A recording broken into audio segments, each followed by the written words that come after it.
ఉప్పలు, మల్కాజ్గిరి, కుత్బులాపూరు, మేడ్చలు, కూకట్పల్లి ఈ నియోజకవర్గాలన్నింటిలో కూడా ఎవరు గెలిచిర్రు? మొత్తం బీటీ బ్యాచ్ గెలిచింది. వాళ్ళు గెలవలే, అందులో వేరే పార్టీలలో గెలిచి బీటీ బ్యాచ్ అంటే తెలుసు కదా, బంగారు తెలంగాణ బ్యాచ్ అని అంటారు. యూటీ బ్యాచ్ అంటే ఉద్యమం బ్యాచ్. ఉద్యమం బ్యాచ్ గెలవలే ఎవరు, మొత్తం బీటీ బ్యాచ్ గెలిచిర్రు. గెలిచిన వాళ్ళు అంతా ఇళ్ళకి వచ్చిర్రు అన్నట్టు. ఉప్పల్ నియోజకవర్గంలో మొదలంటే షేర్ సుభాష్ రెడ్డి అన్న, అది మన బేతి సుభాష్ రెడ్డి అన్న గెలిచిండు. కానీ మొన్న కాంగ్రెస్లో గెలిచిన ఉప్పల్ ఆయన కూడా కాంగ్రెస్ మనిషి లక్ష్మారెడ్డి లాస్ట్ మినిట్లో వచ్చి టికెట్ తీసుకొని ఆయన గెలిచి. మల్కాజ్గిరిలో అంటే మన మల్లారెడ్డి గారు అందులో టీడీపీలో గెలిచి ఆయన ఇటు వచ్చి. కుత్బులాపూర్లో వివేక్ గారు కూడా టీడీపీలో గెలిచి ఆయన ఇటే వచ్చి. మేడ్చల్లో కూడా same situation, Kukatpally same situation.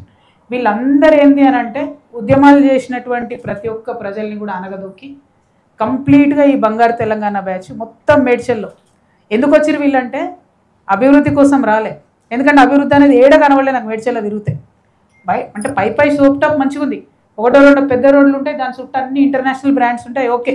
వెనుక చూస్తే మాత్రం గల్లీలల్లా భయంకరమైన పరిస్థితి. ఎందుకు వచ్చింది వీళ్ళు, ఎందుకు వచ్చిరు ఈ బీటీ బ్యాచ్? తెలంగాణ డెవలప్ చేయడానికి వచ్చినోడు ఎవరు ఇట్లా ఉండరు.